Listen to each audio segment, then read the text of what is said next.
Looking at the history of our past presidents and prime ministers, not one person would be able to tell you that today, a prince from the Disney Channel and a real-life Cheeto would arguably be the two most powerful men in the world. Who are these men? Well, the President of the United States, Donald Trump, and the Prime Minister of Canada, Justin Trudeau. But let's not dwell on what the media tells us what to think. Let's take a look at these men and what they do to actually shape our opinions on politics every day.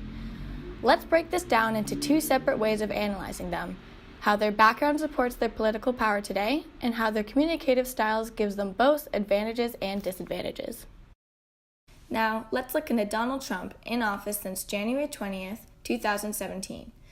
Donald is an individual who, contrary to many past presidents, didn't grow up with the political landscape, but rather as a real estate mogul and former reality TV star, all of which has had a major effect on the way he runs his political campaign today. Now, let's look into the components in which Trump delivers his speech. The most striking hallmark is Mr. Trump's constant repetition of diverse phrases, harsh words, and violent imagery that American presidents rarely use, says Patrick Healy and Maggie Haberman. Even when a 12-year-old girl asks him what he's going to do, he says, "You know what, darling? You're not going to be scared anymore. They're going to be scared. You're not going to be scared. We never went after them. We never did anything. We have to attack much stronger. We have to be more vigilant. We have to be much more together. We have to be much smarter, or it's never going to end." The use of the words here makes it seem much more relatable to Americans because it's plain, simple, and easy to hear. Jennifer Scafani, an associate teaching professor in Georgetown University Department of the Linguistics, describes his success through his casual tone, a simple vocabulary and grammar, repetitions, hyperbole, and sudden switches of topics, which in contrast he comes off as sounding more straightforward and more direct. Overall, this man's business and media background gives him a solid advantage on his platform. But what really drives his political speech in his communication styles, through his repetitive and extreme language and his dynamic and everyday delivery, people feel like they can relate and better understand what he wants us to do.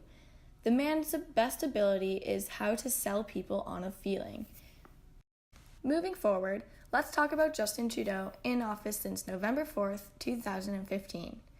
Justin Trudeau, like Trump, was a well-known person prior to running as Prime Minister. As the eldest son of previous Prime Minister, Pierre Trudeau, he developed a celebrity status among the Canadians and uses it to his advantage every day. Let's look into some of the techniques he uses in his communicative political work. Justin has developed a hypersocial personality within the public. He constantly takes pictures with his fans, which in general is a good strategy, whether intended as a strategy or not, Robert Gifford said. This all attributes to how the general public approves of him, as well as shaping how we see his speeches. Being personable, like past Toronto Mayor Rob Ford, Trudeau developed something close to a Ford Nation. People feel connected to a guy that takes selfies and goes surfing with other Canadian citizens, as if he's just not any better than any of us. Trudeau is very engaged with the public, much like Rob Ford was.